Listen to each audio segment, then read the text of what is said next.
This is Felicia Bender, the Practical Numerologist, and this is a video that is designed as the best advice for the two life path. So if you are a two, if you know someone who's a two, also if you are someone who watches astrology videos, for instance, and they talk about the sun, moon, rising, that sort of thing. Same thing can apply here. If you have a two anywhere in your core numbers, whether it's life path, expression, or destiny, the soul urge, the day you were born, this can align and apply in some way. But we are focusing on not the two life path, makes it easier. So I am extracting three core pieces of advice that if I were a two life path, I would have liked to have known. So here we go. We're jumping right in. So the best advice for the two life path is to discover how not to be held hostage by your sensitivity. All right. The two life path is super sensitive, and often it takes a really long, well, a somewhat long time, depends on who you are as a two, to figure that out, especially as a child. Twos are intuiting so many things. They're like up periscope, you know, they've got their barometer out there, and they don't understand that not everybody engages the world in that way.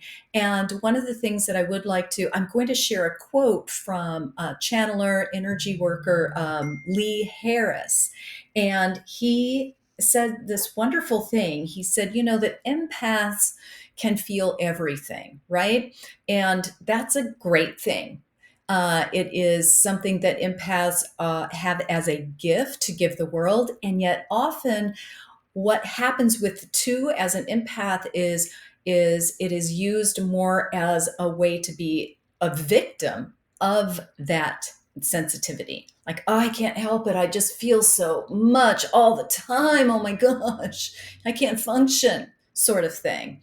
And while that may be true on some level, it's not an excuse for you to do your work around that sort of sensitivity. And this is what Lee said, and I wrote it down. I'm going to read it. All right. He said, you need to learn how not to feel all the energy in the room. Otherwise, you're hostage. Usually, empaths are not hostage to joy, they are hostage to pain and suffering.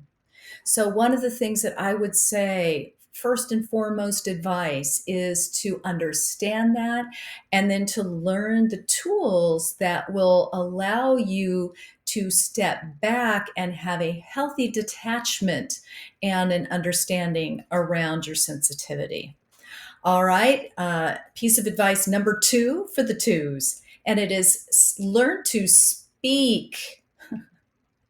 Speak, please, your wants, your desires, and your needs. And especially do this when you think others should be able to read your mind, because that is something that twos will struggle with lifelong. Is people should know, just like you know what someone else would like, you know what someone else thinks. But then again, let me pull back and say sometimes the two thinks they know what somebody else thinks, and they act accordingly, but they really don't. So it's really a matter of learning how to ask, to speak, to in some way not confront, because of course you're conflict avoidant, but you're learning how to place a healthy parameter around speaking your wants, needs, and desires. All right, best advice, the third piece of advice, and it's what we're closing with, is to make an effort, a conscious effort early on, right? Early and often, to master and to fine tune these intuitive abilities. This is, again, the gracious, lovely gift that you have to bring to the planet, to other people, to your family.